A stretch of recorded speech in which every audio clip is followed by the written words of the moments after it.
अस्सलामुअलैकुम नाज़रीन, मैं हूं मरीम खान और आप देख रहे हैं पाक न्यूज़ टीवी।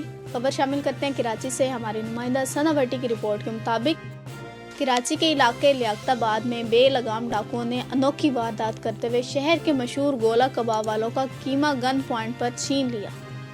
शहर में डाकुओं ने मोबाइल फ़ोन, मोटरसाइकिल, रकम और दीगर अशिया छीनने के साथ साथ अनोखी वारदात भी कर डाली। डाकुओं ने शहर के मशहूर गोला कबाब वालों का कीमा गन पॉइंट पर छीन लिया। लियाकताबाद में होने वाली ये अनोखी वारदात गुज़श्ता शाम हुई। मोटरसाइकिल सवार 2 मुसल्लह मुल्ज़िमान ने असले के ज़ोर पर मुलाजिम से 10 किलो कीमा छीना और फरार हो गए। शहरी ने अपने वीडियो बयान में बताया कि जैसे ही मुल्ज़िमान मेरे पास आए, मैं समझा मोबाइल फ़ोन और कैश छीनने आए हैं, लेकिन मुल्ज़िमान वो कीमे की थैलियाँ छीन कर ले गए। शहरी ने कहा कि शहर में डाकुओं ने मोबाइल फ़ोन और कैश छीनने के साथ साथ अब गोश्त का कीमा भी छीनना शुरू कर दिया है।